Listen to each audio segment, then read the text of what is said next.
निराधार अनुदान योजना, श्रावण बाळ योजना, दिव्यांग पेन्शन योजना, विधवा पेन्शन योजना व वयोवृद्ध योजनेच्या सर्व लाभार्थ्यांसाठी अत्यंत महत्त्वपूर्ण अपडेट असणार आहे. कारण एप्रिलचा हप्ता कधी जमा होणार, जी वेबसाईट आहे त्यावरती सुद्धा अपडेट आली होती की 10 एप्रिल 2026 पर्यंत काय की पोर्टलवरील लाभ वितरण करण्याची कार्यवाही करण्यात येणार असून सदर कालावधीत पोर्टल सक्रिय राहणार नाही.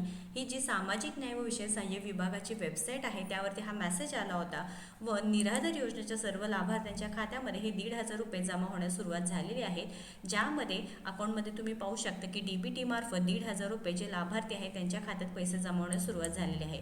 पण इथे कोणत्या लाभार्थी असणार आहे? निराधार योजनेचे सर्व लाभार्थी म्हणजे कोणते? विधवा पेन्शन योजना, वयोवृद्ध योजना, श्रावण बाळ योजनेचे सर्व लाभार्थी त्यांच्या खात्यामध्ये हे 1,500 रुपये जमा होत आहे. पण इथे दिव्यांग बांधवांना अजूनही पैसे जमा झाले नाहीत. अनेक ठिकाणून मेसेज येत आहेत की आम्हाला फक्त पैसे 500 रुपयेच आले, पण दिव्यांगांना पूर्णपणे रक्कम मिळाली नाही. दिव्यांग हप्ता कधी येणार आहे? मार्च एप्रिलचा हप्ता कोणाला कधी कधी जमा झालेला नाही. तुम्ही सुद्धा कमेंट करून सांगा की तुम्हाला 1,500 रुपये संजय गांधी निराधार योजनेचे जमा झाले आहेत का नाही. आता महत्त्वाचा प्रश्न इथे दिव्यांग बांधवांना पैसे कधी जमा होणार आहे. तर पुढील 2 ते 3 दिवसांमध्ये जे लाभार्थी आहेत त्यांच्या खात्यामध्ये पैसे जमा होतील. सोमवारपर्यंत जे दिव्यांग बांधव आहे त्यांच्या खात्यामध्ये 2,500 रुपये जमा होण्याची दाट शक्यता आहे.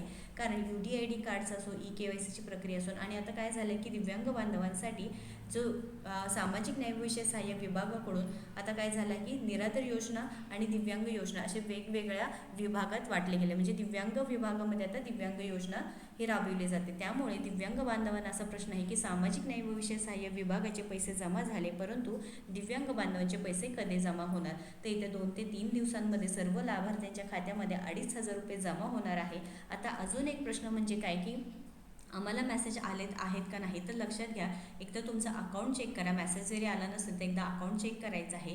त्यानंतर तुमचं आधार संलग्न बँक आहे का, ते लिंकिंग आहे का, सर्व तुम्ही एकदा चेक करा. आणि दिव्यांग बांधवांना UDID कार्ड अत्यंत महत्त्वाचं आहे. व सकाळी आपण एक व्हिडिओ टाकलं GR संदर्भात, ज्यामध्ये स्पष्टपणे सांगितलं की कोणत्या लाभार्थ्यांच्या खात्यामध्ये यापुढे पैसे जमा होणार आहेत. टेम्पररी जे दिव्यांग बांधव आहे म्हणजेच काय की जे टेम्पररी दिव्यांग बांधव आहे त्यांना पूर्णपणे या योजनेचा लाभ मिळणार नाही असं सुद्धा त्या GRमध्ये सांगितलं होतं.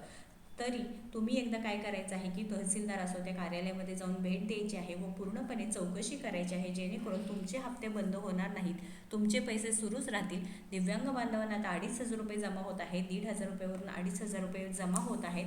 वाढ करण्यात आली आहे. पण बरेच दिव्यांग बांधवांनी आपल्याला सांगितले की त्यांना सध्या तरी 1,500 रुपये जमा होत आहे. मग एकदा नक्कीच तुम्ही चेक करा, कारण तुमच्या हक्काचे पैसे आहेत ज्यामध्ये 1,000 रुपयाची वाढ केलेली आहे.